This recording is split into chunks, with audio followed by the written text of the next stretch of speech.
Смерть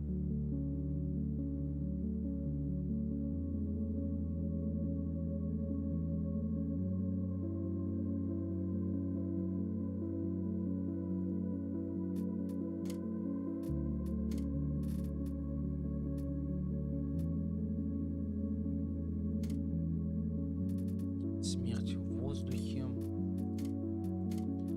Личная.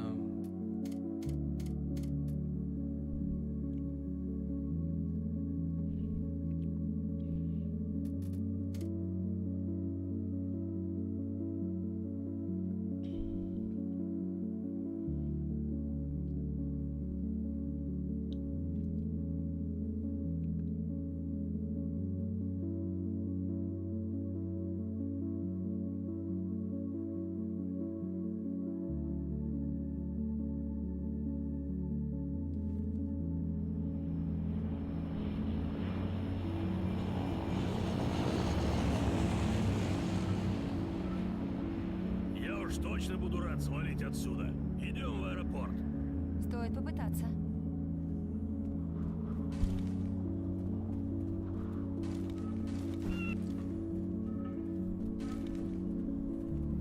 Граната, ложись! Граната, ложись! Ложись! Граната!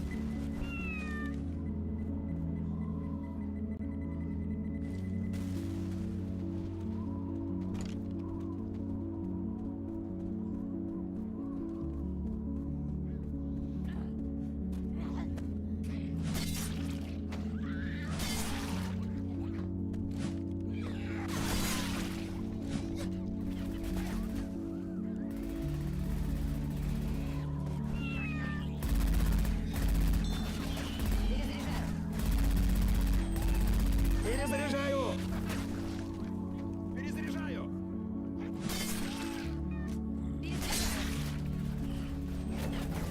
Взгляните туда! Перезаряжаю! Толстяк! Превратится!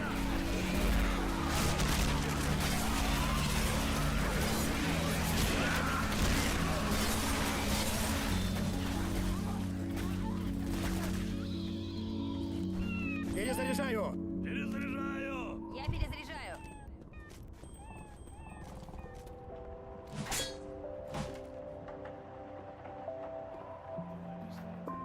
Охотник!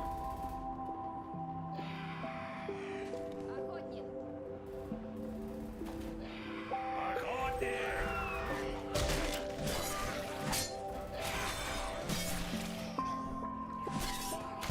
Поберегись!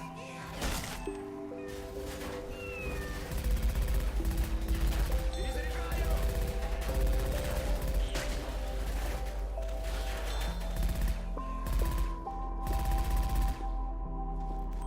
Перезаряжаю! Нужно забраться вверх.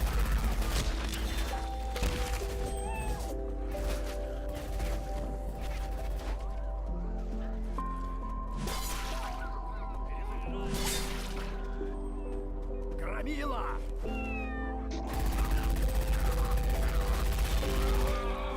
Перезаряжаю! Перезаряжаю! Курильщик. Курильщик! Толстяк!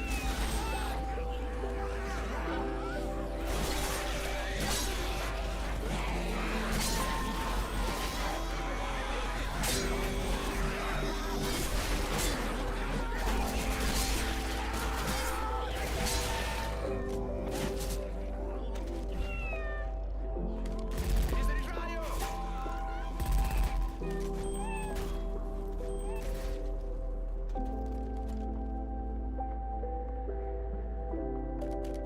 Сюда!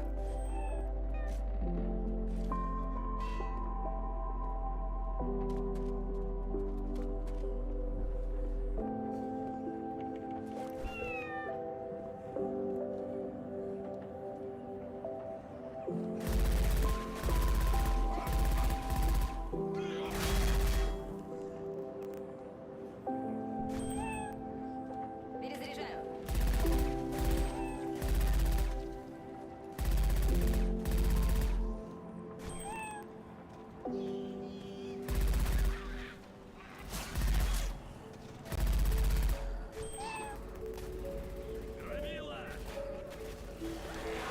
Впереди убежище!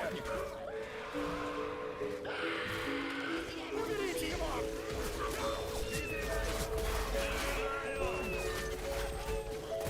Враги!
Нам нужно вернуться на крышу.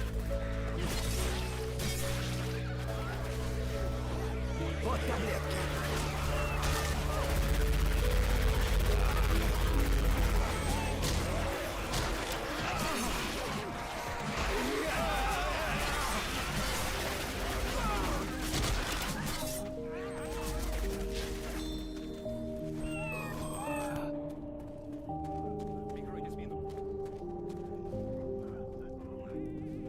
Громила! Перезаряжаю!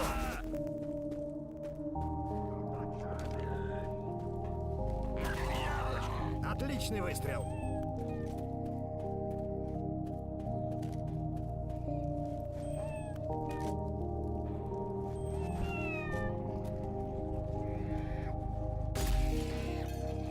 Эй, возьми-ка это. Благодарю. Перезаряжаю! Проклятие!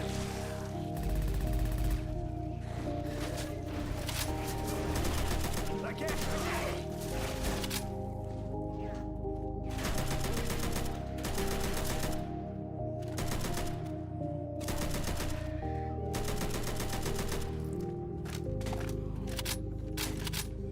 Охотник! Я чувствую себя омерзительно. Я его убил! Да. Спасибо.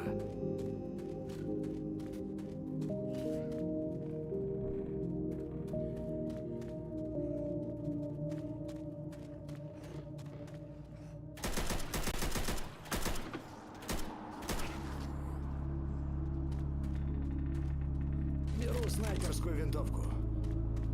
Возьму-ка я охотничье ружье.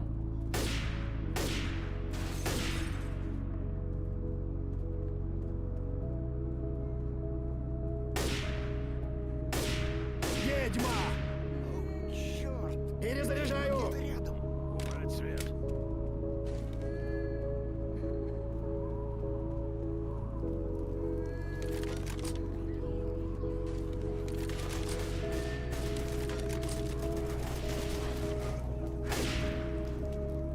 Осторожно! Нужно запустить кран. Перезаряжаю! Точно быстро, Зои.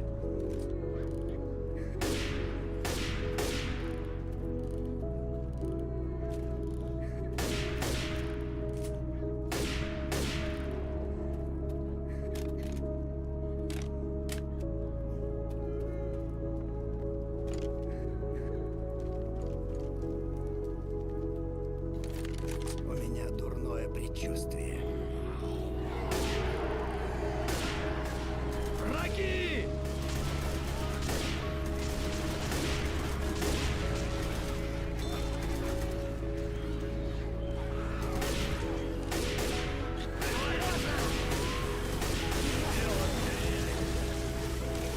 Закей! Уберите его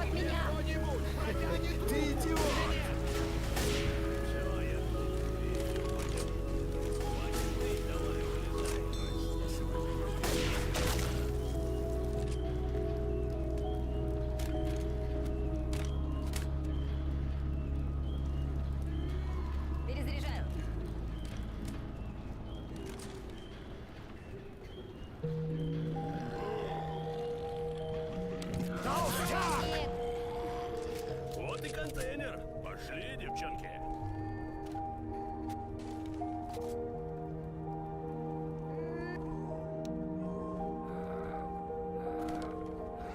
Осторожно, сейчас шарахнет.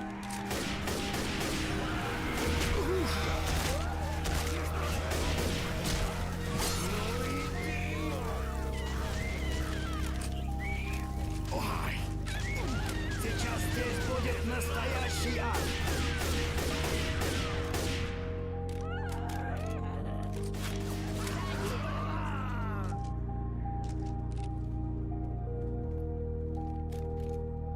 Черт, менеджеру конец.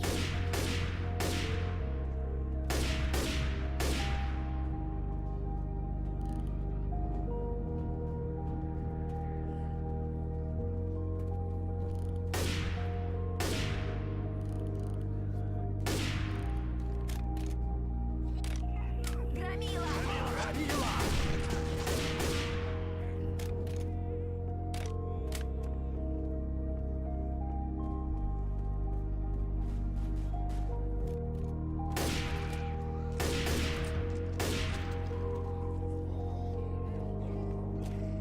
Убивальщица!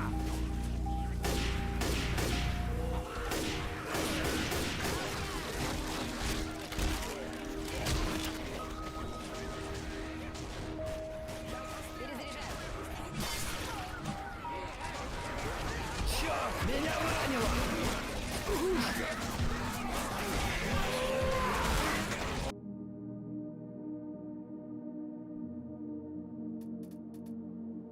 Так, дополнительно. Вот комментарии разработчиков.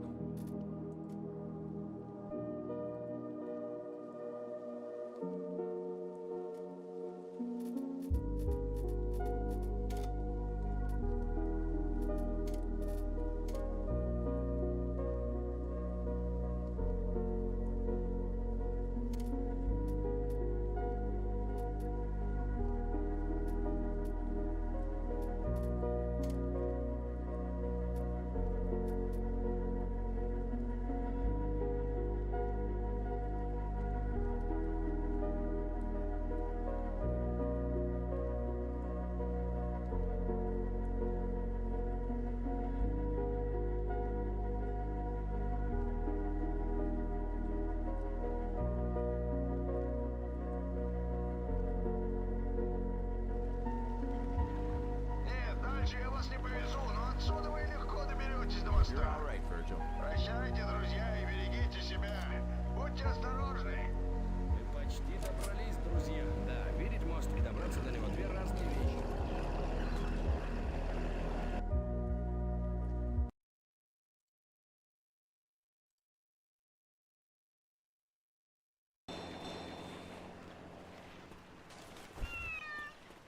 Hi, my name is Gabe Newell, and welcome to Left 4 Dead 2. We love this style of zombie-driven cooperative gameplay.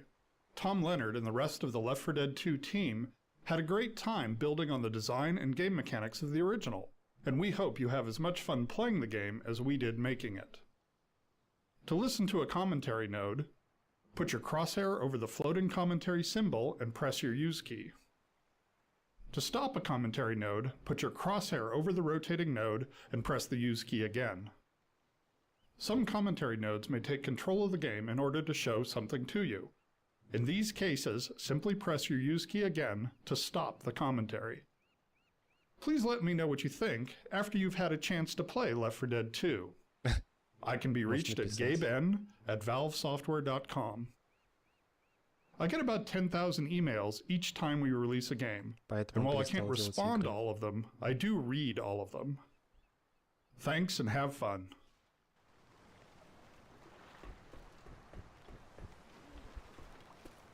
We did a lot of work in Left 4 Dead 2 to make every campaign unique in terms of flavor and gameplay. This drove our decisions in regard to locale, lighting, population, music, and events. We wanted to create a continuous set of locations proceeding through the South, with the goal of making each location iconic and evocative. We drew up an overall world map of our version of the South and charted out a journey through a variety of locations. While each location has its own particular common zombie types, we further differentiated each campaign by creating uncommon zombies, which are thematically tied to that location. The uncommon zombies also have specific gameplay mechanics that make them unique. In each campaign, the music blended specific elements of the location with the central recurring Left 4 Dead theme. We also designed new elements in each campaign where the director could take control in interesting ways, be it weather, unique paths, or types of crescendo events and finales. Это большая пушка.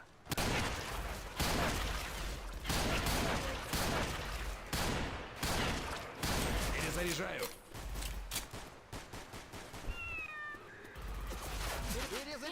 Since players spend the vast majority of their time shooting the common infected, we wanted to improve the feedback and visceral nature of this experience. In Left 4 Dead 1, we provided only the ability to shoot off limbs, with blood decals for bullet hits appearing only on the PC.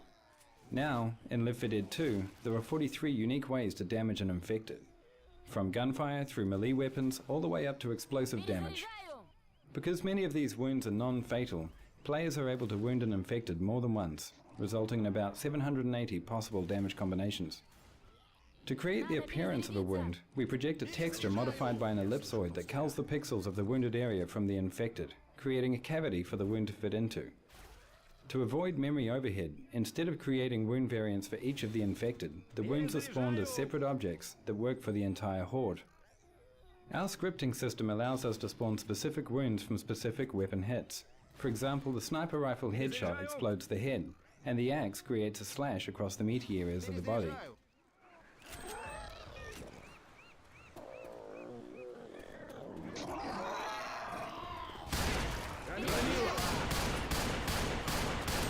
Перезаряжаю.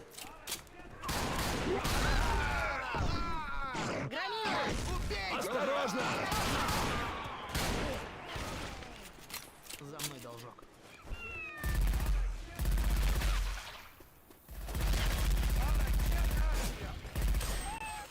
Перезаряжаю!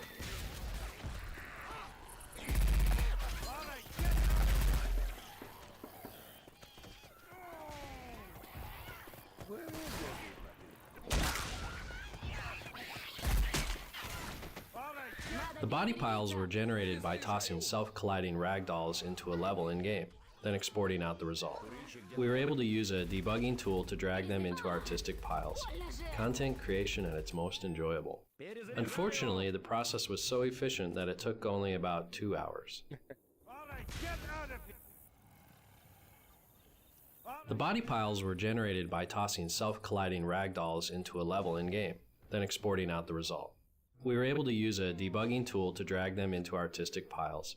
Content creation at its most enjoyable. Unfortunately, the process was so efficient that it took only about 2 hours. Тут бродит охотник.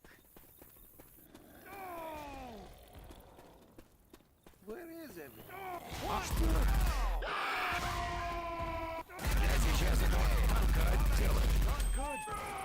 Понеслась! Стреляйте в эту здоровенную тварь! Ой-ой-ой-ой-ой. Кто-нибудь поможет мне, а? Перезаряжаюсь.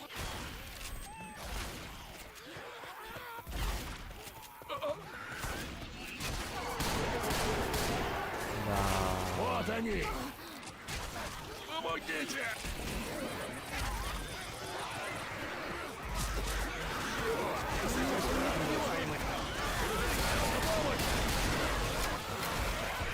Помогите!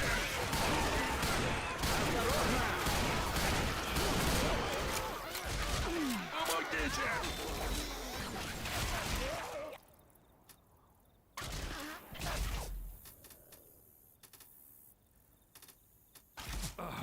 Придется ждать, пока я умру. Давай живо на ноги смотри, и пошли! поднял. Перезаряжаю! Thanks, Nick. You all right? Я слышу Жаки. Да, сейчас у нас точно начнутся проблемы. Я тебя подлечу, а ты пока стреляй. Перезаряжай. Спасибо. Этот готов. The guiding sound design principles in Left 4 Dead, as well as Left 4 Dead 2, were to stay as organic as possible and to reflect the world within which the game takes place. For example, the monsters are all former human beings grotesquely transformed. and as such, all of their vocalizations are human performances with very little effects processing, if any at all. The challenge with the new character sounds in Left 4 Dead 2 was to keep them clearly audible for gameplay, reasonably believable at unrealistic distances, and clearly identifiable as unique. The existing bosses already used the pitch spectrum for differentiation, so we expanded into more characterizations. The Charger mutters unintelligibly to himself, the Spitter is trying to screech out her bile hairball, and the Jockey, well, who knows what he's on about. Оружие! Плевальщица! Перезаряжаю! Но ты молодчина.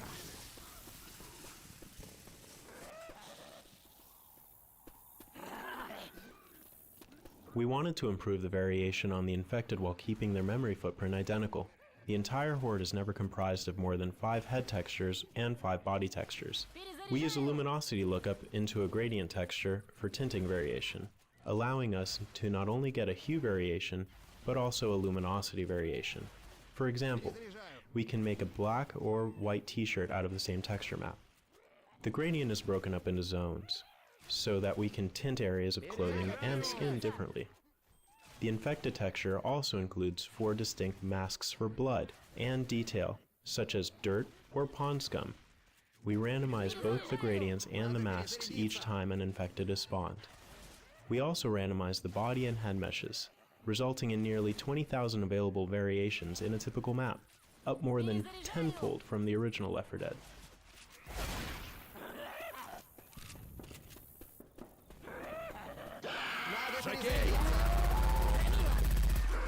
Охотник! Громила!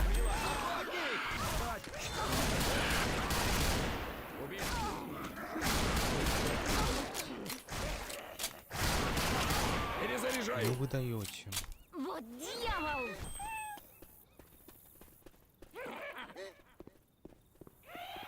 When deciding what to do about the music for Left 4 Dead 2, we faced some interesting challenges. Some of the music in Left 4 Dead 1 plays an iconic and important role in gameplay, and we felt that it shouldn't really be changed.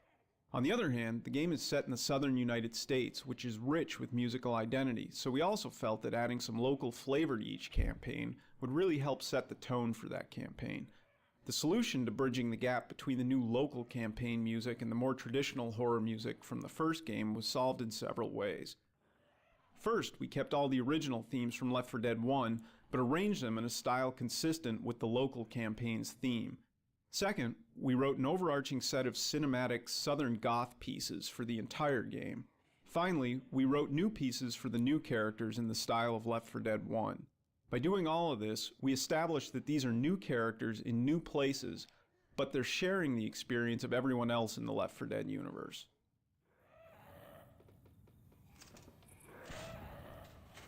Можешь взять себе.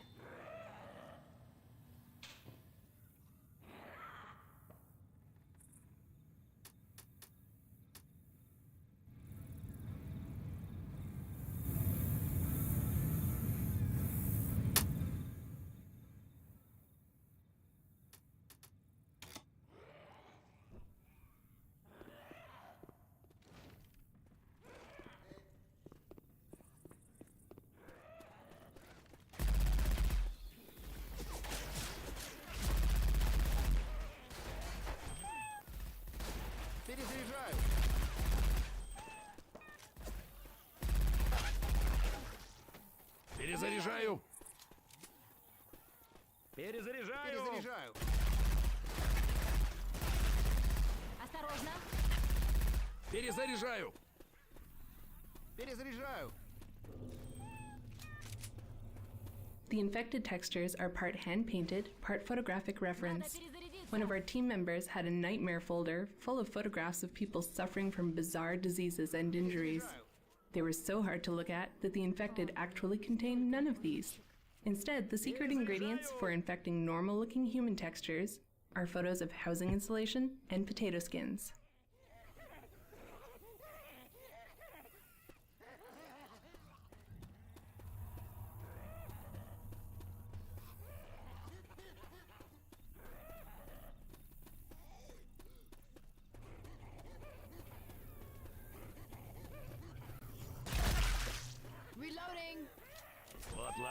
прицелы. Снежаки.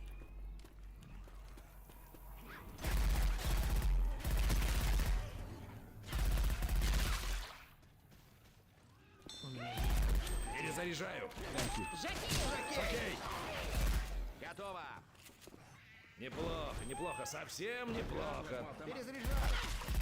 Эй, ты что, серьезно? Перезаряжаю. This restaurant was one of the first areas we populated with tables and chairs. In early playtests, Сергей. a survivor would pop a boomer, and the resulting explosion sent tables and chairs flying everywhere. It was a great effect. We decided to furnish a few more areas like this, so that more players would be likely to experience it at some point in the campaign.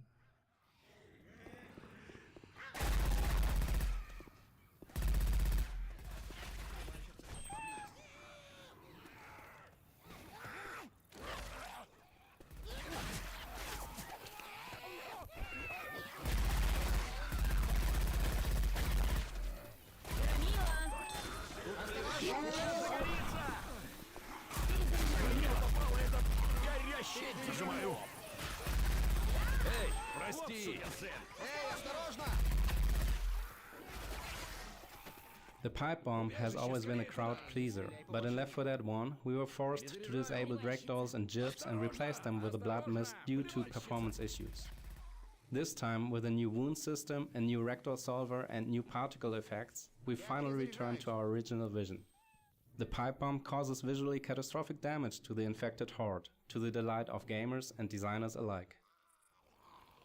The pipe bomb has always been a crowd pleaser, but in Left 4 Dead 1, we were forced to disable ragdolls and gibs and replace them with a blood mist due to performance issues. This time, with a new wound system, a new ragdoll solver and new particle effects, we finally returned to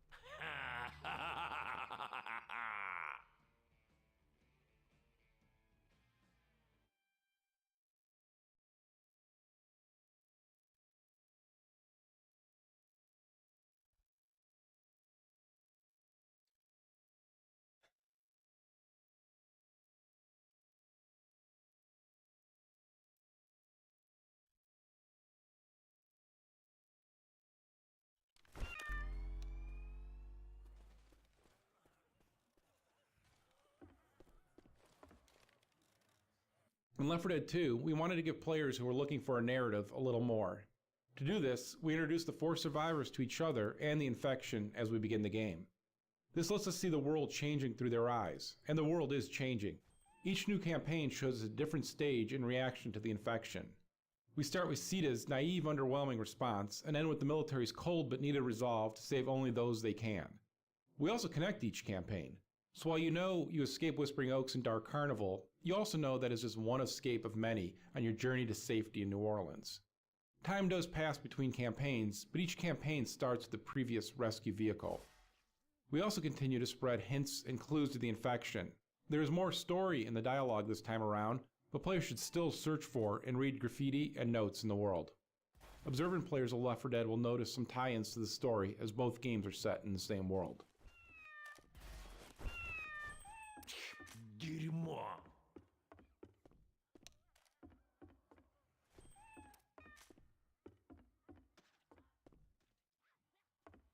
Неужели здесь нет патронов? Блин, что за бред? Не может такого быть. В убежище всегда есть куча патронов.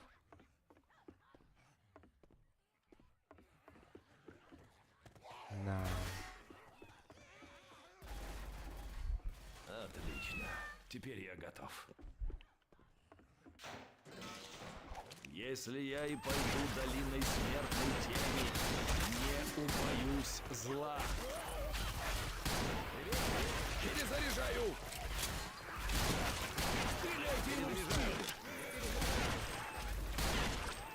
The new special infected were designed with a variety of goals in mind. They needed to fill in gaps left by the other specials. They needed to provide interesting combos with other infected, and they needed to offer a new, fun set of skills for players to master, whether they were playing as or against the infected. When we began Left 4 Dead 2, we had a list of several dozen infected types that had been discussed over the past several years. We added a fair number of new designs to those, and eventually whittled our list down to the final 3, the Charger, the Spitter, and the Jockey. The best survivor teams stick close together and buckle down under attack, quickly fending off infected attacks. To provide an opening for the infected to capitalize upon, we created the Charger. His charge attack not only separates members from the group, but will bowl down tightly clumped survivors, giving a few crucial moments for the other infected to attack. The only non-boss infected who is immune to being bashed, his design encourages players to keep a quick trigger finger and a watchful eye on their companions, while also keeping their distance. The Spitter's area of denial attack serves a variety of purposes. While the initial pool of acid permits a few moments for escape, its damage increases as the acid begins to do its work. Lingering in or passing through the pool of acid is a dangerous proposition, and it can quickly force a group of survivors out of a tight spot, or drive a wedge between members of a group.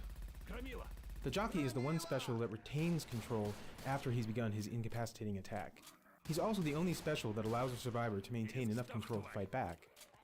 A well-played Jockey has many ways of driving a survivor to a deadly end, either at the hands of other infected, or through the environment itself.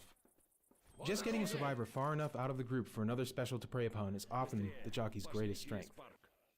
All of these special types provide unique opportunities for combined attacks alongside the classic Hunter, Smoker, and Boomer. The park started out having several paths that were dynamically changed for added replayability. However, playtesters found the paths confusing. When we removed the dynamic objects that forced survivors to go in certain directions, we found that having all paths open led to a better experience. Players still spend a lot of time in the park, but they could choose to go different ways every time they played the level.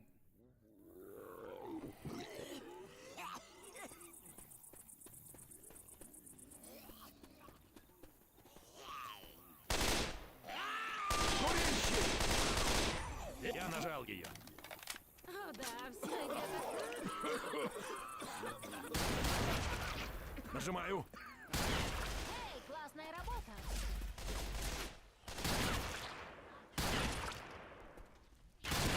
Надо перезарядиться. Перезаряжаю. Охотник.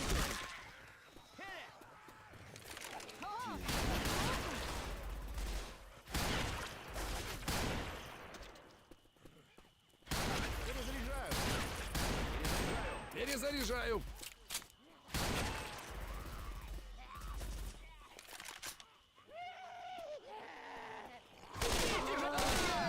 Черт, это никуда не денется. Я радуюсь, что мы пришли только сейчас.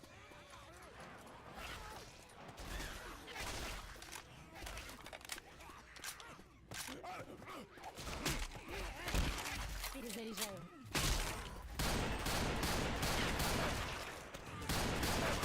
Перезаряжаю.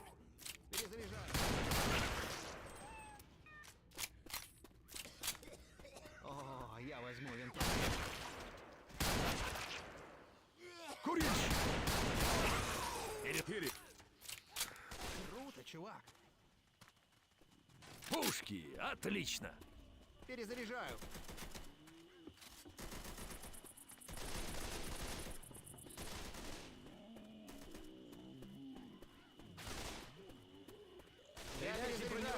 With the added variety of weapons in Left 4 Dead 2, we wanted to encourage players to scavenge weapons and switch between them frequently.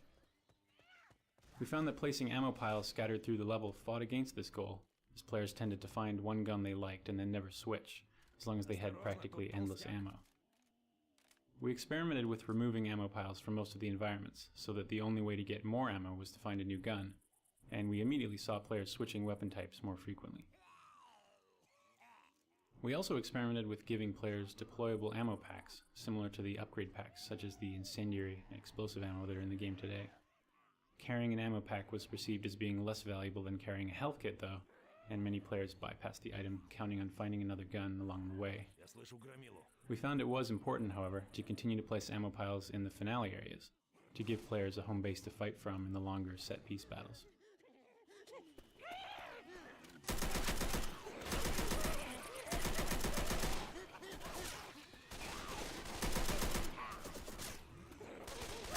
Перезаряжаю. Курильщик.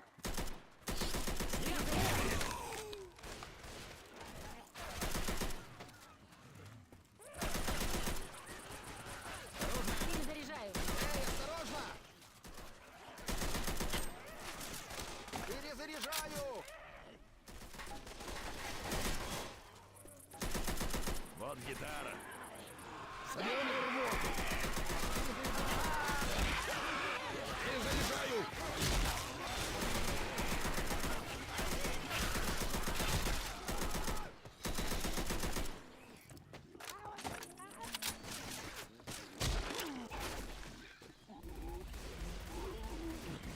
Толстяк! Этот готов! The animators experimented quite a bit with the movement styles of the new special infected in order to help them contrast with the existing specials. Some early passes at the spitter featured awkward, bouncy, bird-like movements with knock knees and pigeon toes. She certainly looked different, but it was a little too humorous and didn't project enough of a feeling of strength and danger, so she ended up with much more aggressive posing and actions. We tried a few animal-inspired runs for the jockey, including sideways leaping hops like a lemur and a four-legged hyena-like gallop. These fit with his maniacal laughter, but again, needed to be more aggressive. Such movements also would have caused problems maneuvering the character and reading its intentions in-game, especially in versus mode. They also seemed too much of a mutation from the character's original human state when considering the amount of time from the start of his infection. The jockey's final movement pass has him on two legs with just the right touch of animal inspiration, a menacing, predatory hunch, and hands bent rather like a praying mantis, ready to give survivors a big, deadly hug.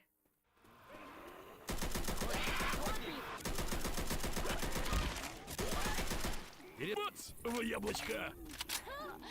Толстяк! Убит! Окей! Окей!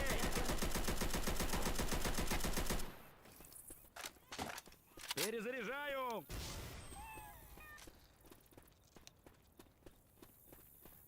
Клевая штука.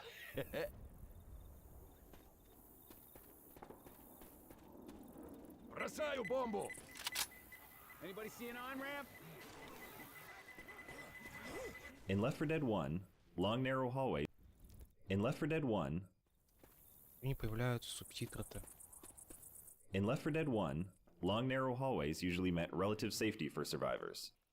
One player could cover the front, and another could cover the rear, while players in the middle healed. With the addition of the charger, however, the long and narrow hallways in Left 4 Dead 2 turn out to be extremely dangerous.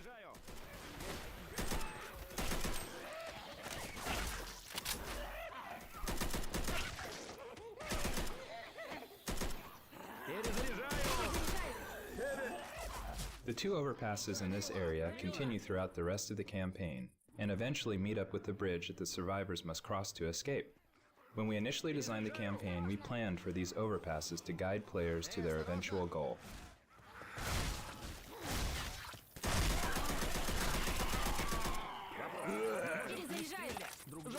Прости!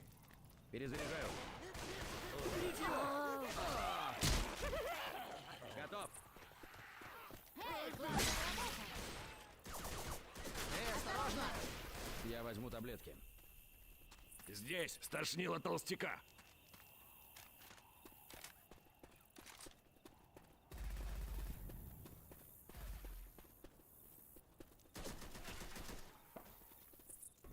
Перезаряжаю.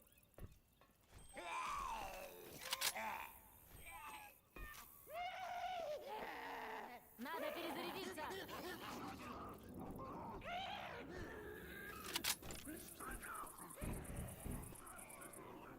Здесь шприц с адреналином. Не могу. Это меня поддержит. Громила! Ой, бля, что я The сделал? alarm scenario at the bus station was the first Left 4 Dead 2 crescendo event to feature the Gauntlet mode, where players must navigate along a path to deactivate the zombie rush.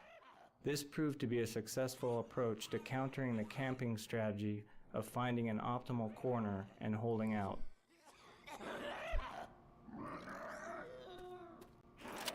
Вперед! Громила! Толстяк! Готов? Ну, в общем, это... Виноват, прости. Осторожно! Танк! Вы что, издеваетесь в этом месте?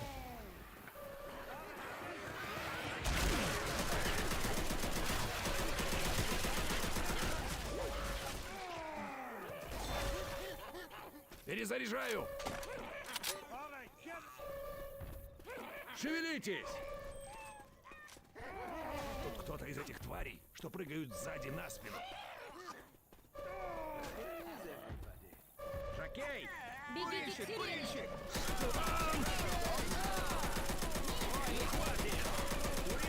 Стреляй!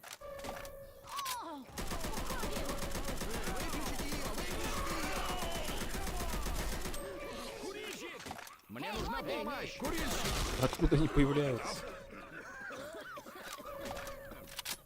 Выключите это, кто-нибудь! У нас получается!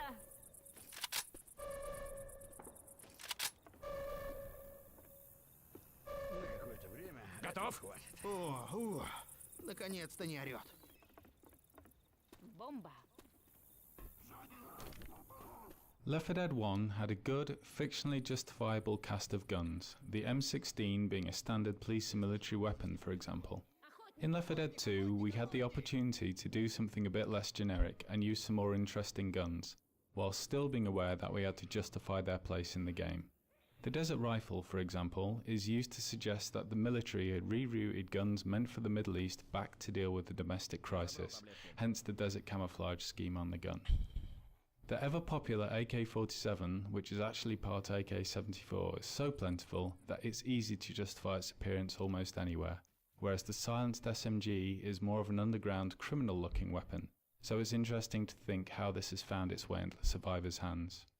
The hunting rifle from Left 4 Dead 1 is back, and we've added a military sniper rifle, which is double the clip size and is more of a scoped semi-automatic assault rifle, rather than the classic bolt-action sniper rifle, which would be ineffective against the Horde. Left 4 Dead 2 also features a variety of pistols, including a custom civilian handgun, a standard issue police sidearm, and a large caliber magnum.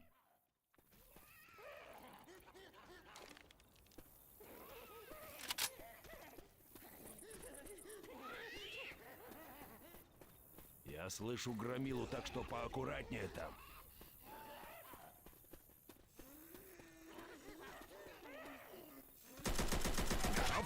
Because Left 4 Dead 1 took place entirely during the night, it was fairly straightforward to light the path we wanted players to take. For campaigns that take place during the day, we had to find other tools to help the player along.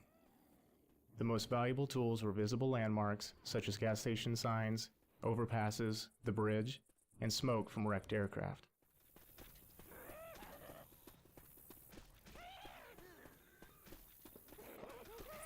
Здесь охотник! Бац! В яблочко! Дело! Осторожно! Перезаряжаю! Здесь тошнило толстяка!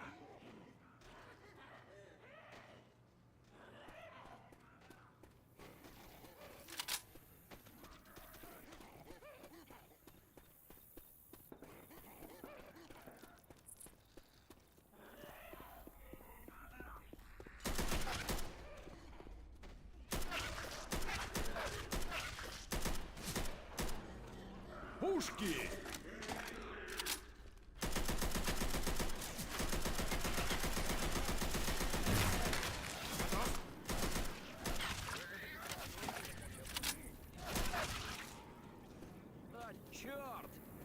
As we added more special infected characters to Left 4 Dead 2, we faced a challenge in designing unique sounds for them that players could easily recognize and distinguish from the other specials and from the common infected. In Left 4 Dead, the 4 male specials each had both a distinct tonal range and a character attribute to keep them unique. For instance, the boomers' vocalizations were kind of a slow, deep, bassy, gastric horror. As we added the new specials into the mix, it became increasingly difficult to avoid impinging on the sonic space of the previous specials. We found that we couldn't rely so much on using the tonal range for distinction, and instead had to push harder on characterization to help them to read clearly to players. For example, the jockey is in the high, bright tonal range of the smoker, and even the upper end of the hunter. But since the infection has left his brain in a constant state of hysterical mania, his vocalizations read clearly apart from these other specials. Sometimes it can be challenging to find a characterization that will lend itself to both a special's active and idle or lurking modes. For instance, with the Charger, we started out with a non-verbal angry muttering, kind of a griping bark that we all liked. Though the personality in his idle states was interesting and distinct, we found that we needed to ramp his vocalizations up to a more sustained yell for his attacks to get the right sonic intensity for these events. In subsequent playtests, however, we found that players were often surprised when attacked by the Charger, as they would associate him only with the aggressive attack vocalizations he makes from the point that he sees them through his charge, and since he would generally see players before they saw him, they didn't have a chance to connect him with the angry, non-verbal mutterings of his idle states. So we ended up recording new vocalizations for these states, mixing in elements of his more strident calls and yells amid the gripes and barks of his idle states, so that players could more readily make the leap to recognizing a lurking Charger in the vicinity. The Source Engine's animation system is a powerful tool that lets us create animations procedurally instead of authoring each of them individually by hand. There are various reasons for doing this, which become clear when we consider the challenge of animating the jockey riding a survivor. From the start of the jockey's design, we wanted the survivor to be able to fight back to some degree. With that in mind, we decided it would be vital for the survivor to know the jockey's intent, regardless of how successful he was at acting on it. So even though you may be stuck against a table going nowhere with a jockey on your back, we want you to understand that the jockey is really trying to get you out that door at the end of the room and around a corner where your friends can't help you. To accomplish this, we implemented a system of animation layers for the survivor that would work in conjunction with the jockey. These layers are attached to different controls that the code interacts with, called pose parameters. The first layer consists of the survivor's upper body from the waist. Парни, вот это по-нашему.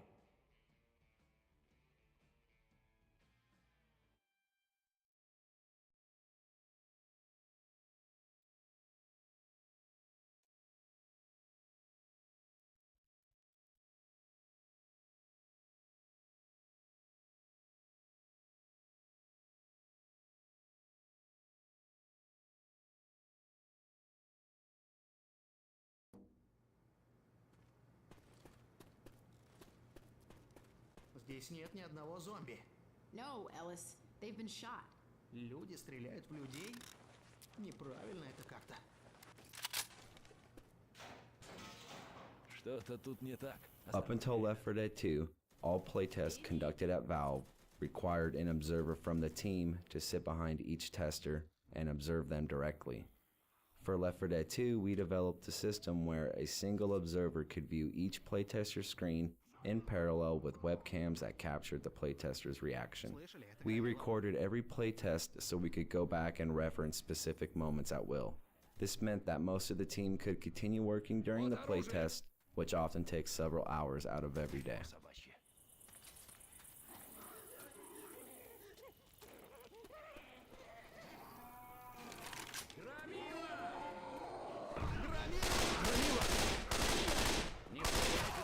Перезаряжаю.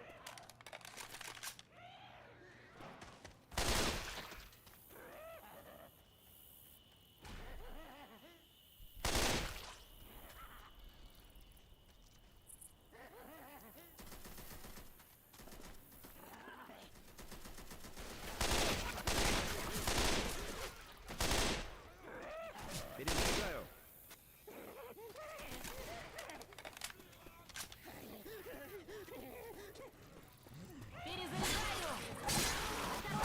Эй, осторожно!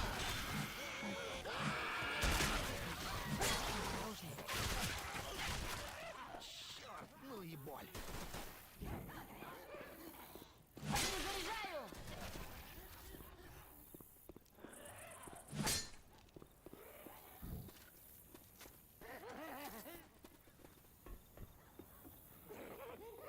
Здесь есть оружие.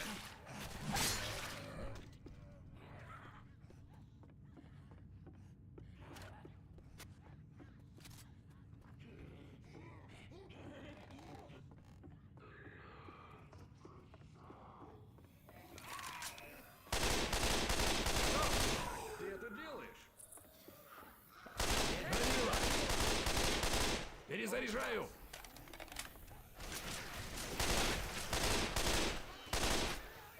This drop onto the bus shows a good example of what we call a return.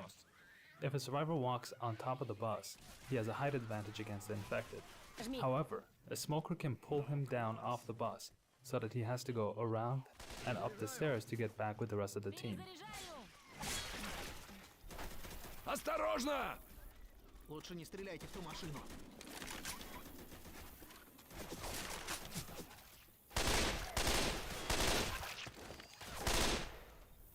Перезаряжаю! Осторожно. Setting fires to zombies was always a high point in Left 4 Dead, and we wanted even more ways to light zombies on fire in Left 4 Dead 2. This dream gave rise to incendiary ammo. Initially, we dispensed incendiary ammo and later explosive ammo from fixed ammo boxes placed through the levels. These boxes could be used many times by a player. But while this was fun for playtesters, we found that they were either hesitant to progress away from the item or hoarded the special ammo until they really needed it. We tried replacing one of our previous experiments, the ammo pack, with a version that deployed a one-use-per-player ammo upgrade box. This allowed players to carry the upgrade pack until they sensed they would need a little more firepower in an upcoming arena, and the player carrying it gets the satisfaction of providing a substantial buff to his teammates.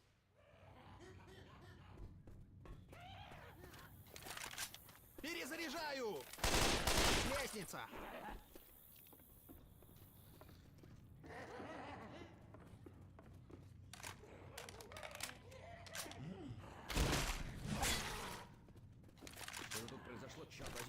As with a smoker, the Spitter has a gameplay style which necessitates making her more visible to the player at a distance. Since the Spitter's strategy is to hit and run, striking at the survivors from far away, we needed distinct visual markers to differentiate her in the dark spaces during the chaos of combat. To this end, we concocted a glowing drool that would illuminate her and create a sharp contrast to the other game colors, while playing off the green death motif associated with the infection. The trail she leaves, which is visually similar to her projectile attack, allows players a brief chance to track her movements when she retreats to hide. Перезаряжаю!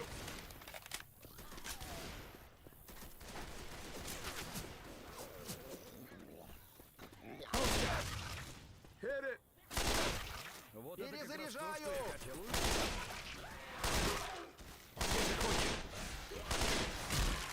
Перезаряжаю! Перезаряжаю! Вот сукин сын!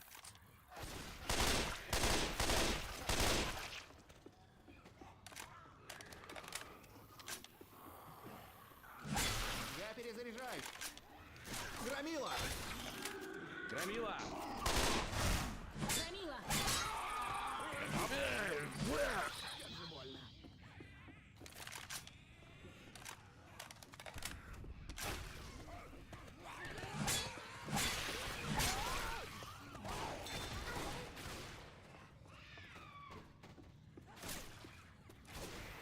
After we shipped support for custom add-on campaigns via the VPK format, we realized that while many people can install and play these campaigns, it was difficult to discover what add-on campaigns other players were playing.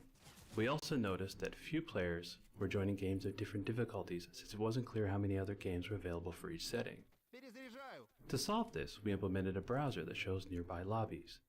The lobby browser displays the campaign, the difficulty level, and how many lobbies have open slots available. We also display lobbies for campaigns you have not yet installed, offering the chance to download them directly. Once the lobby browser was released, we saw a sharp increase in the number of custom campaigns being played. Custom survival maps are particularly popular, with themes ranging from supermarkets to medieval castles. The laser sight weapon upgrade came from an experiment during the development of the first Left 4 Dead, though we didn't end up shipping them at the time. While developing Left 4 Dead 2, when we were talking about interesting items that players could scavenge out of the levels, we remembered the visual impact of those red laser beams. The original intention of the item was to increase the accuracy of the guns, but the more valuable benefit was accidental. You could now see where the other members of your team were aiming. We also liked the choices that confronted players when they had to decide whether or not to swap out their upgraded weapon for one of a different style.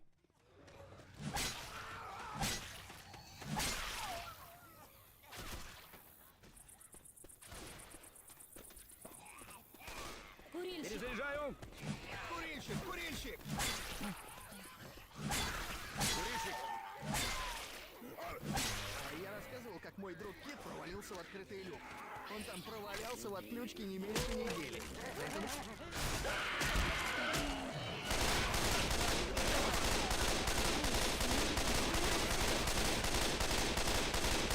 Перезаряжаю!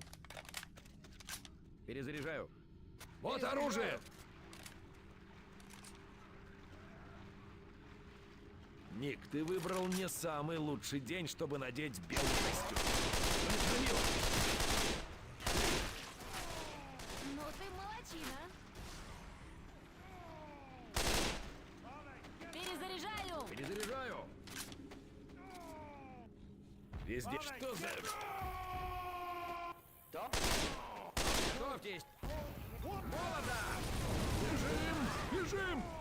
Главное, не стреляйте по своим, и все будет отлично. О, черт! Помогите! Нужна помощь.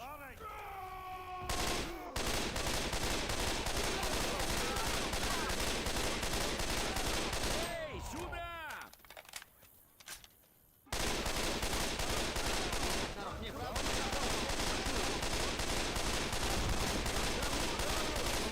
Мочите его!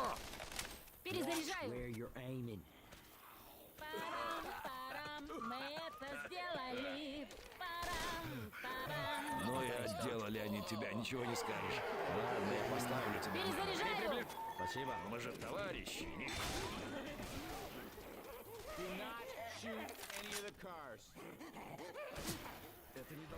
After Left 4 Dead 1 shipped, we wanted to experiment with an optional crescendo event.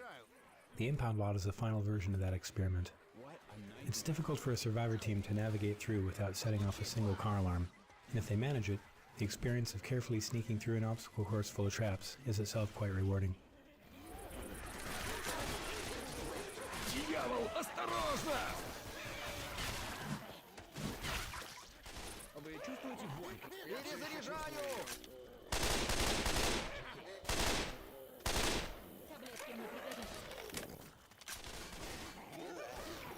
Жакей! Кажется, тут лучше обойтись без камня. Николас, Мой! тебе. Ну, ты молодец. Перезаряжаю! Я не собираюсь Вверх по лестнице. сдохнуть в этом городишке.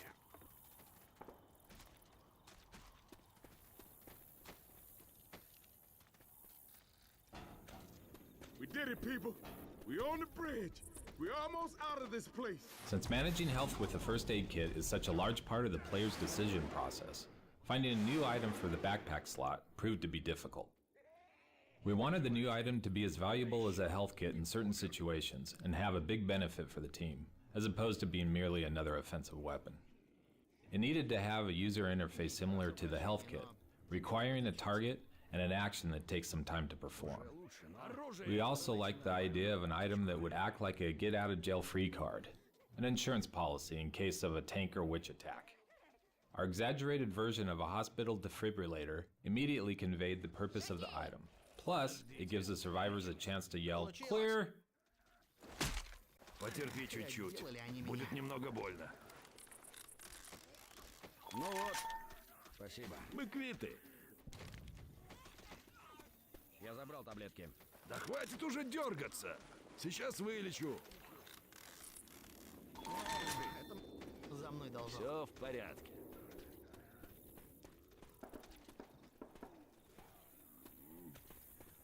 Дерьмо. Ну ладно. Главное не паники. Мы... Понеслась!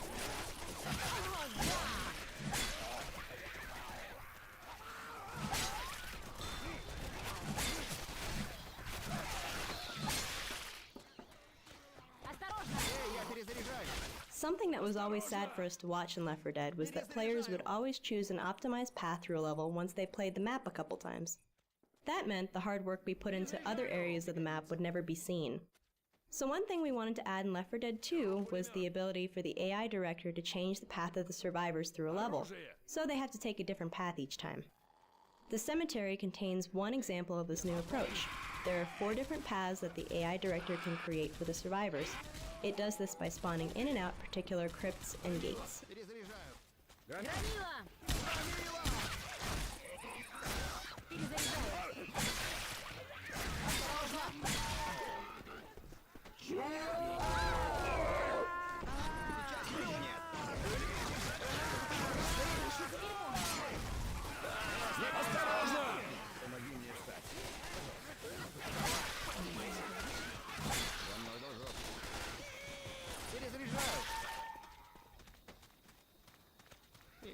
Мне не нравится этот запах.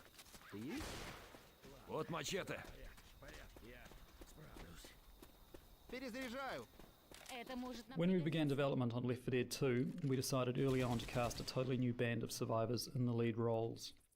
This involved extensive concept sketches, and then a period of evaluating actors with the help of several talent agencies. Once the actors were cast, we brought them in for a full costume photo shoot and conducted 3D scanning of their facial features. This reference was then used by our artists to create high-detail digital sculpts, which formed the basis of our in-game characters. The goal from the beginning was to provide the player with a lineup of believable survivors, real people juxtaposed against extraordinary situations. Граната! Уже летит! Вот таблетки. Перезаряжаю. По крайней мере, я не подхватил грипп.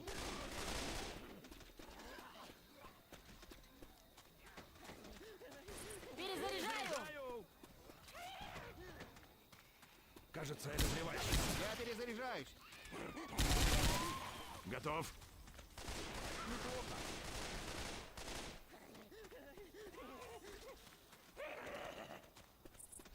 Перезаряжаю! Окей. Отличный выстрел. Курильщик.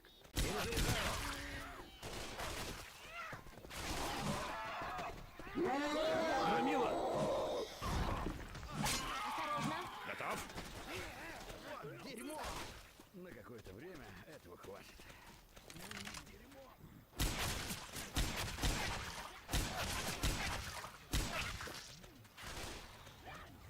Надо перезарядиться.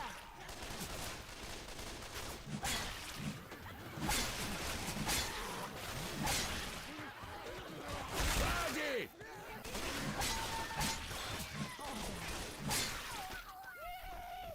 Перезаряжаю. Осторожно! Я слышу Жаки. Мне надо заботиться о себе.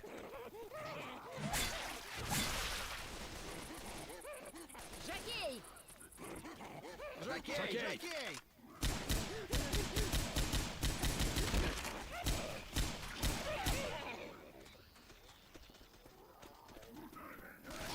Громила. Перезаряжаю. Убежище. Перезаряжаю. Толстяк.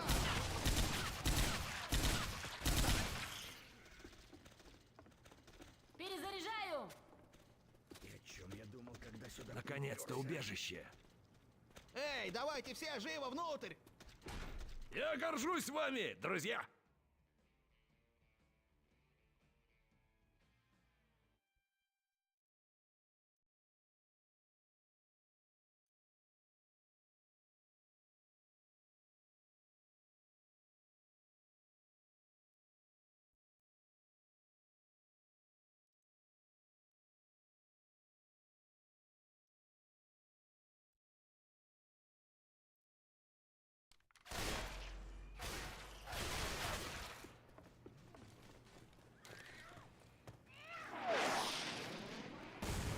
Дерьмо. По-моему, больше тут выживших никто не ищет.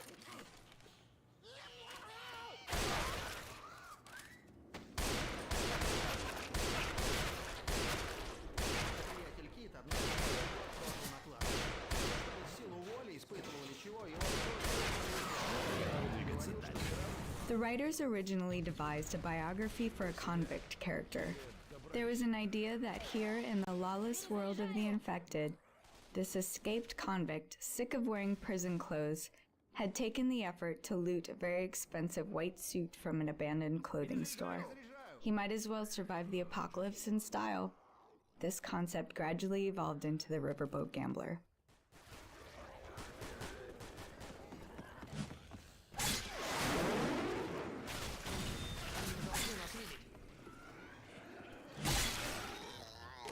Громила. Жокей! Жокей! Убит! Охотник!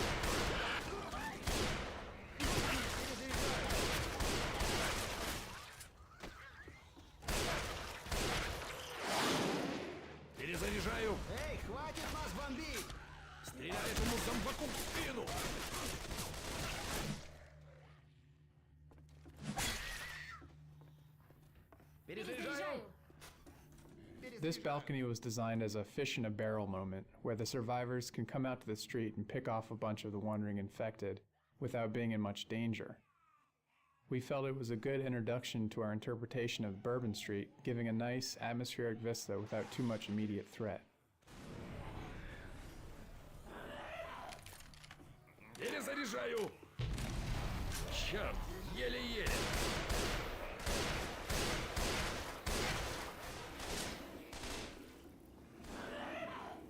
Жокей! Жокей! Reloading. Осторожно! Вот сукин сын!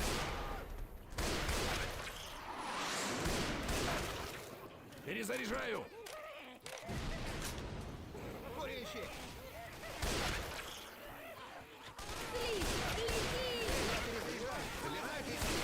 Живее, черт возьми!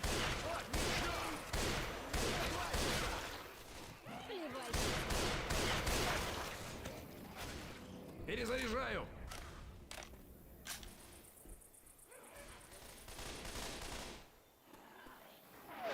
Level designers in Left 4 Dead 1 placed individual items, such as pipe bombs, Molotovs, and pills, all over the levels.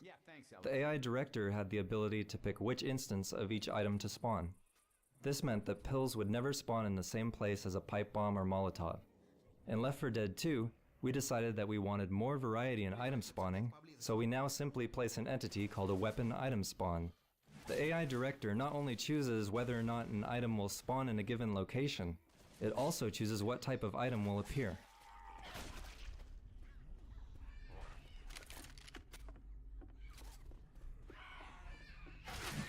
Вот таблетки!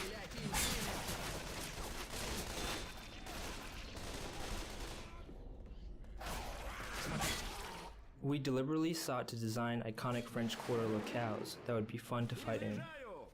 This jazz club gave us a nice large interior space that offered a break from exterior streets and alleys.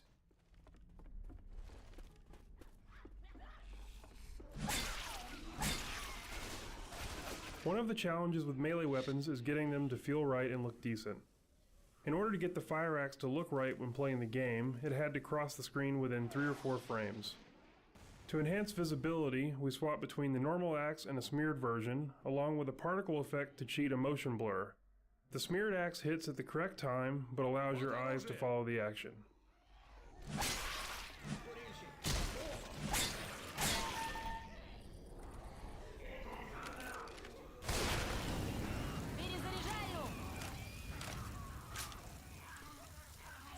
Этот мой! Впечатляет.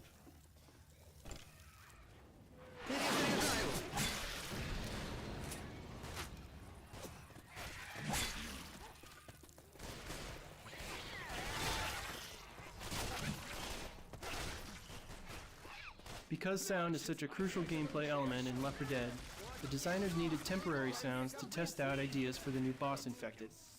Sometimes we were able to pull temp sounds from unused performances in our library, but in Left 4 Dead 2, the sound designers did their own temp performances. The goal with these is to be just functional enough to test the new character's viability. As such, some of the temp voices for the characters were quite funny. While inappropriate for the actual game, some of the sounds were highly popular within the team, and it was common to hear animators up and down the halls mimicking the early Charger test calls.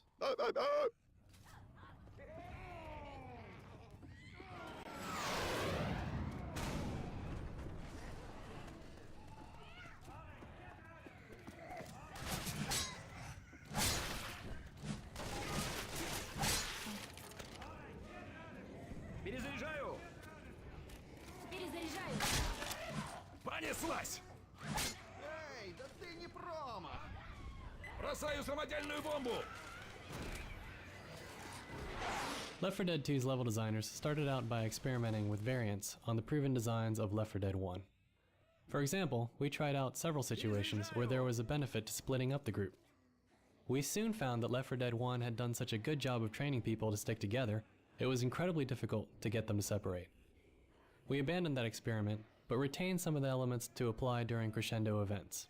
For example, in the mall gun shop sequence, it can sometimes be advantageous to send 1 or 2 survivors to retrieve the cola, while the remaining survivors stay on high ground to provide cover.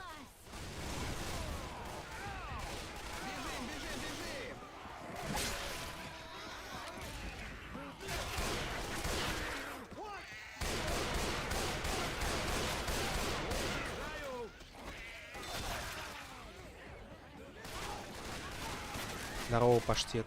Боится зайти к тебе в хату. Ну, наверное, потому что там биологическая угроза. Новый штамп коронавируса. Минимум. Разве что. Поэтому. Перезаряжаю. Надо перезарядиться.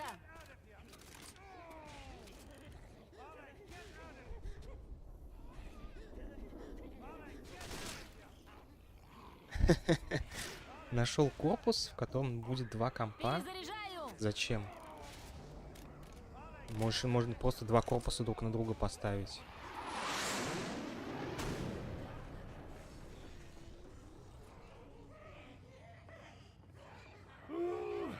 Говорят, если ты смог избежать драки, ты победил.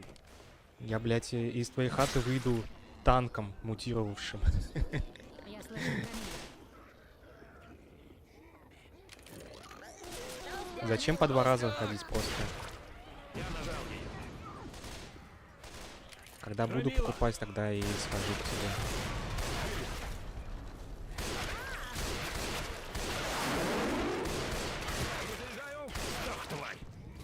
Сейчас я читаю комментарии разработчиков. This is the only traditional crescendo event in the parish campaign. In Left 4 Dead 1, every crescendo event was essentially a button press where players held out in one spot until the infected stopped coming. While we added the onslaught and optional crescendo variations, Мы добавили we felt that вариации the old этого school Left события 4 в новой Dead style кампании, но event нам still had показалось, some что и life in it. события старой школы тоже имеют право на существование.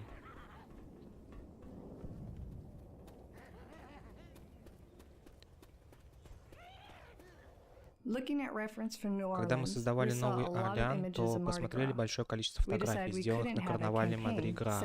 После этого мы решили, что в игре просто должна быть карнавальная платформа. Обычно такие платформы яркие и смешные, но нам хотелось, чтобы наша была более мрачной и пугающей. Так что мы сделали ее немного угловатой. Кроме того, мы выбрали для нее более темные цвета. Я никогда не обращал внимания. Просто маска какая-то. Плевальщица! Это же плевальщица!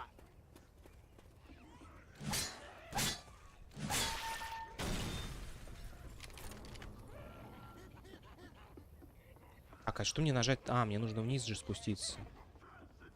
Я уже забыл все. Я нажал. Бежим, скорее! Нормально она так зависла. Я недолго буду стримить. Я, наверное, после этого уйду. Вот, я думаю, что стримить можно потом как-нибудь. Можно постримить Red Dead Redemption. Ремастер 29-го выходит? Да, по-моему, он уже прям вот скоро выходит. Офигеть. Я помню, когда только Red Dead Redemption выходил, я так хотел его пройти, но у меня не было приставки. И сейчас у меня наконец-то есть возможность его пройти. Он выходит на PC.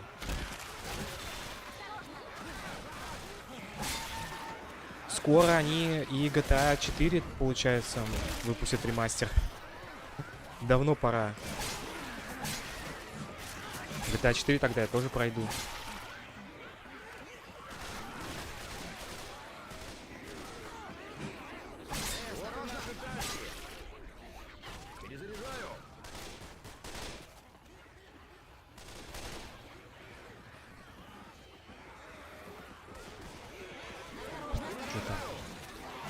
Смотрю, в убежище посмотрю. Надо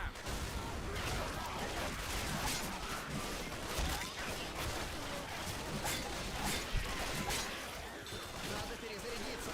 Осторожно!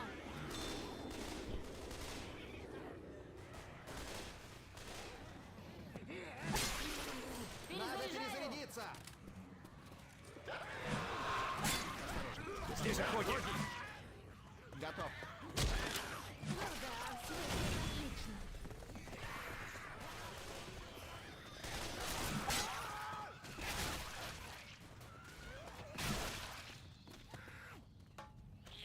Тут тебя замаки не буду трогать.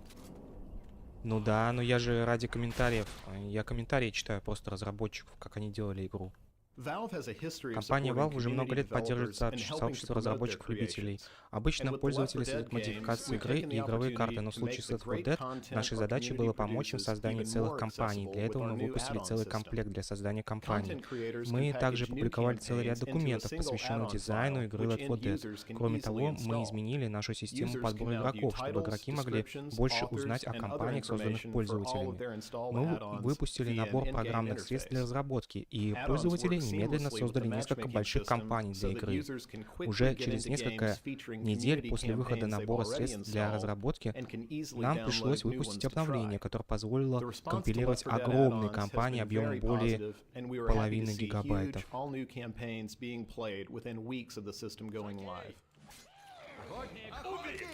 Охотник! Тут плевальщица! Классная работа. Постреляем зомби.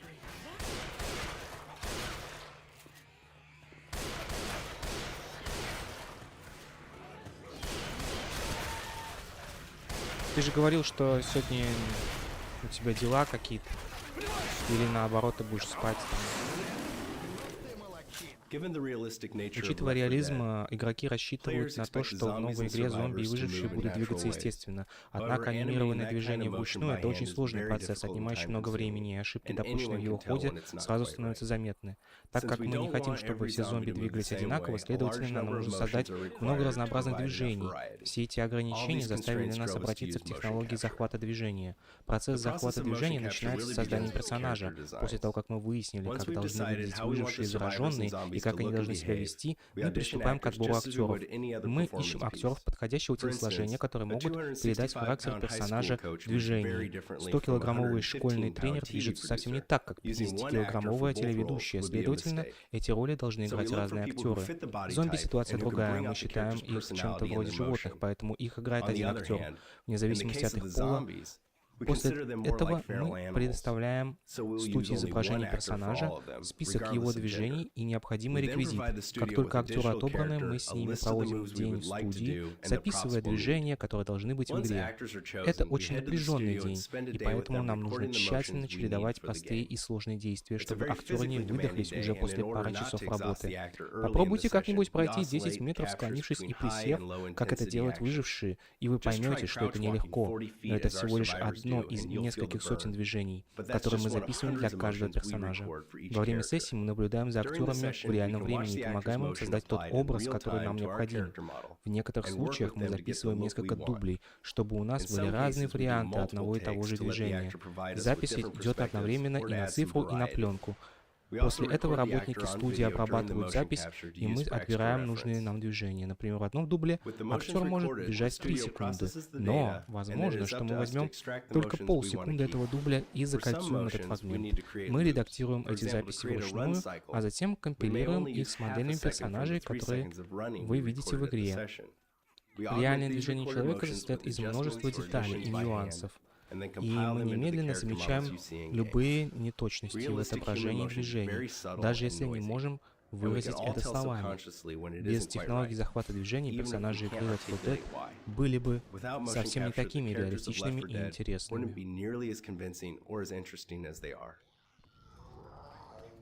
Ну давай, пока, паштет. Толстяк! Понеслась! Я перезаряжаюсь.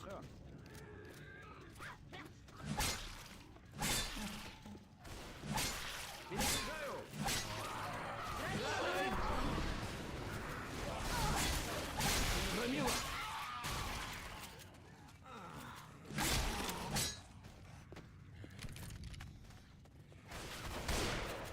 Перезаряжаю!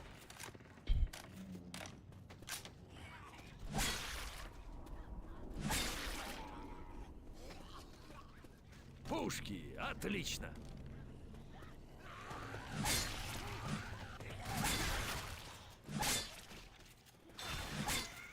Перезаряжаю. Охотник!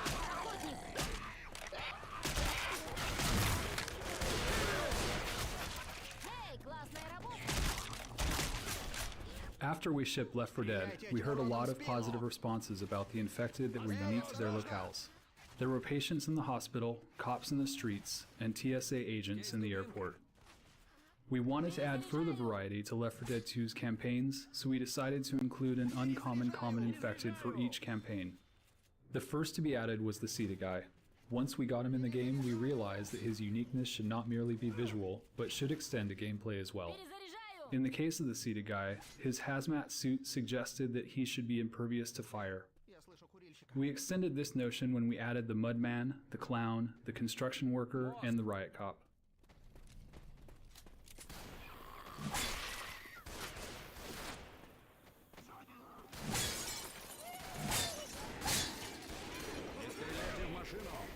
Эй, не стреляй по машине. Надо перезарядиться!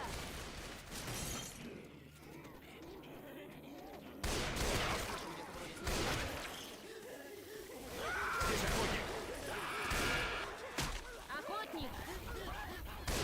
Жми давай.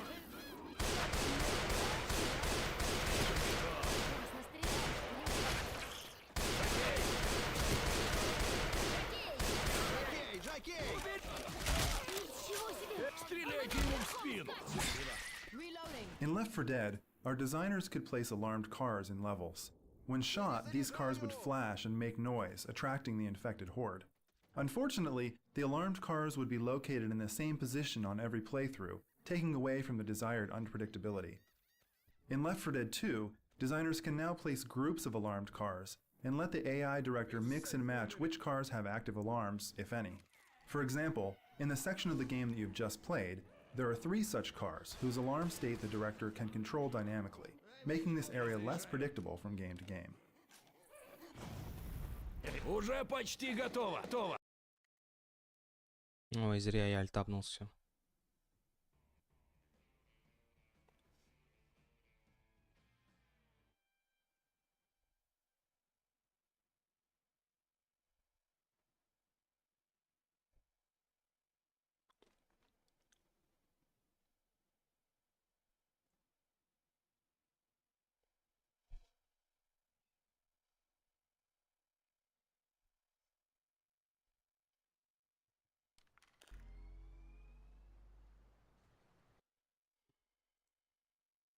Привет, это мой сын Квадробер.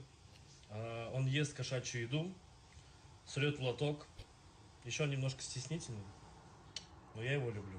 Привет.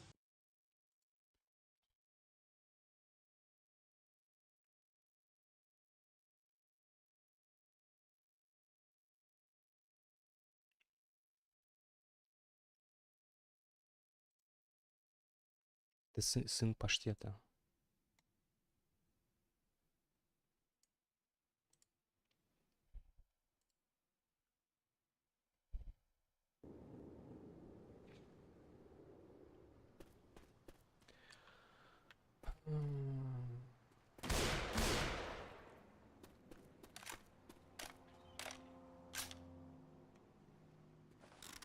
Сейчас я все аптечки съем.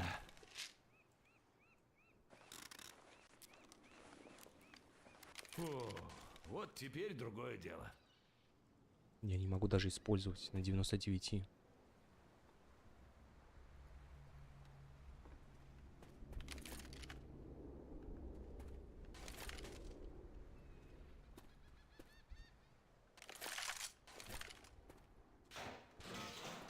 Держи, кажется, это солдаты. Надо поговорить с ними.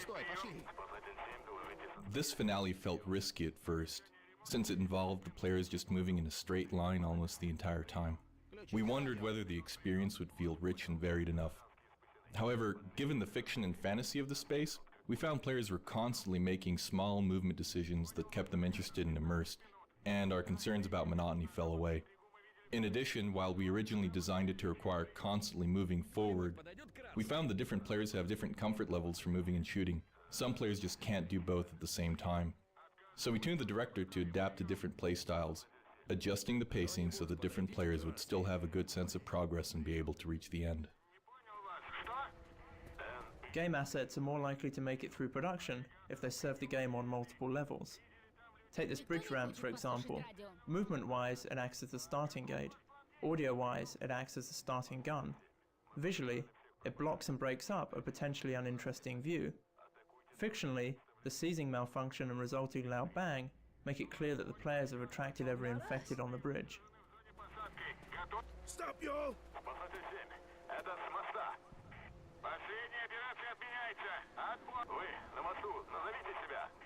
Эй, нас на мосту 4. На мосту? Вы иммунны? Мы не заражены. Отказано, мост. Вы иммунны? Вам встречались зараженные? Встречались? Парень, я с ног до головы вымазан в крови и блевотине этих поганых зомби. У нас полный иммунитет к этой дряни. Спасатель 7, вы сможете разобраться с зараженными? Так точно, аллигатор. Мост. Мы покинули этот сектор. Забрать вас могут только с той стороны. Наш последний вертолет улетает через 10 минут. Вам нужно опустить пролет и перейти на восточный берег. Имейте в виду, на мосту полно зараженных. Roger that. Удачи вам.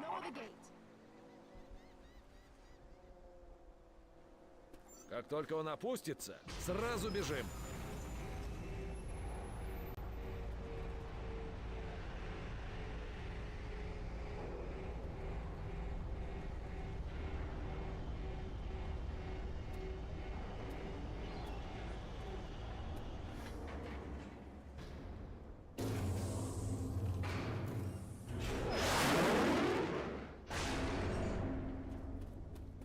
Давайте поднимайте зады.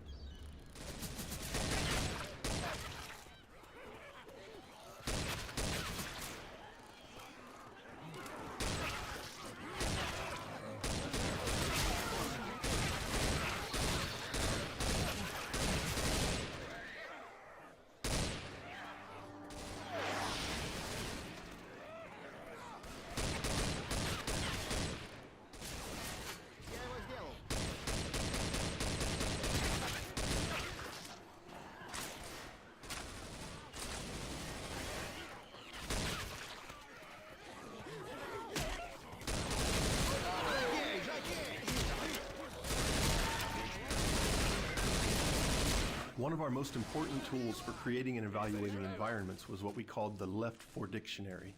This collectively developed set of terms, ideas, and gameplay grammar describes spaces via their physical properties, functions to gameplay, and their relative advantage or disadvantage to the survivor or infected sides. This provided the team with a shared language for types of gameplay spaces, with examples such as capillary, close quarters, open space, funnel, king of the hill, etc. It also allowed the team to talk about and explore new permutations of spaces in a very clear way. The Left for Dictionary proved instrumental in allowing us to efficiently refine our environments and tune difficulty based on an understanding of how each type of space would influence the gameplay. It was especially useful in this bridge map, where we start with a very uniform bridge and instead of rooms, hallways, etc., we create desirable game spaces using vehicles and damaged portions of the structure.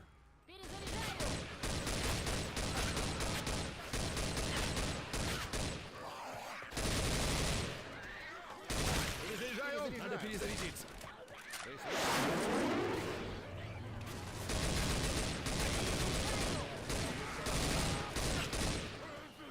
Вот они!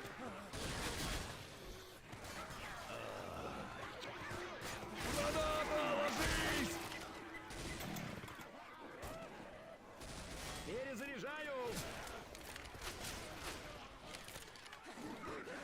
Не тормози!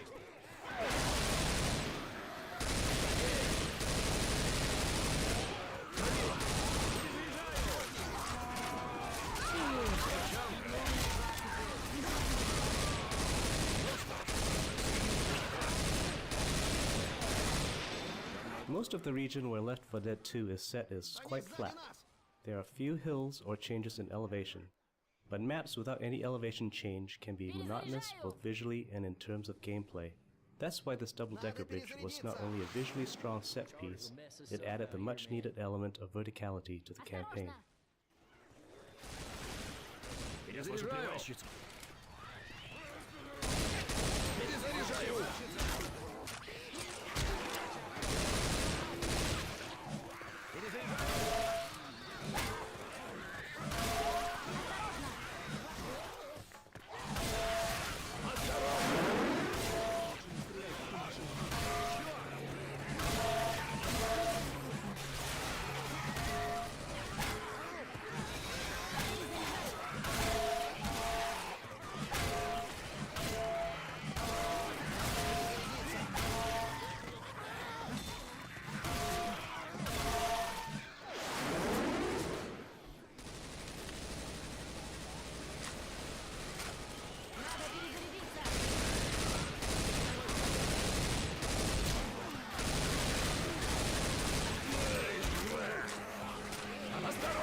Чё со звуком?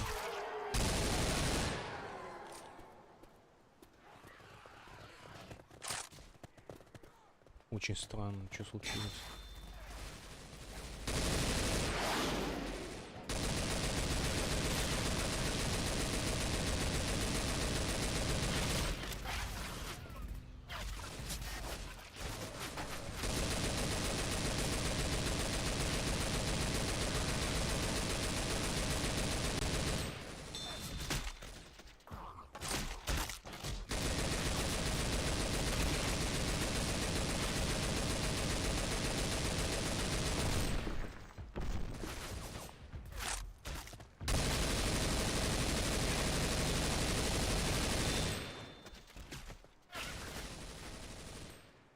Вот и надо поступать с этими тварями.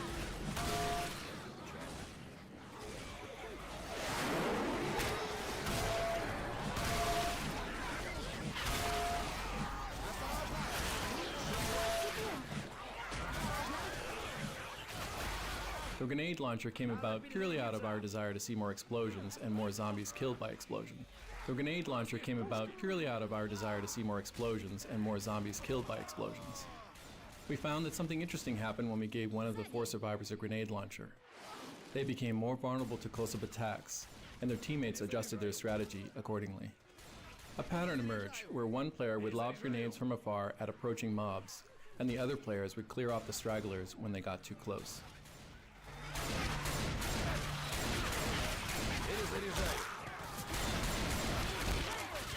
The new campaigns in Left 4 Dead 2 featured a great deal more water than in the original game. Therefore, it was a priority to improve our water rendering. One of the most important new pieces of technology enabled artists to paint water flow uniquely on each water surface. This allows us to make the water look like it's flowing in any direction we desire without any constraints. This not only looks better, it aids gameplay by subtly guiding the player where they need to go. As an example, in the swamp levels, the water usually appears to flow towards the end of the level. And water is far more convincing when you can actually see it flow around obstacles like trees and rocks.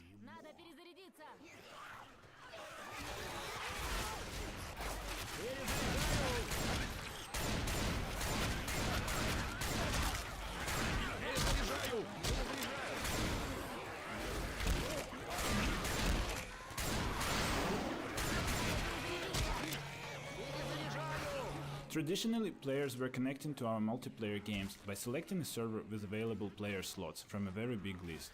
Players might select a server by an appealing server name or network latency. This worked well for 24 or 32 player games, where many players could have a great experience even without tight cooperation with their teammates. But for Left 4 Dead franchise, a different approach was required. We wanted to build a group of 4 players who could start a campaign together, possibly as complete strangers, but quickly acquire the feeling of being a bonded team. Valve matchmaking operates on a vast set of player statistics, from headshot percentages of friendly fire incidents to the likelihood of sharing a first aid kit with a wounded teammate. In the years since Left 4 Dead's release, our matchmaking system has undergone many changes, resulting in better player experience and longer average team playtime together. With the introduction of new team game modes, we now even measure performance of the entire team and do our best to provide the players with reliable teammates and worthy opponents. We continue to gather and analyze an abundance of statistical information from our real-world players and use that to improve our matchmaking system.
Ну, все, пока.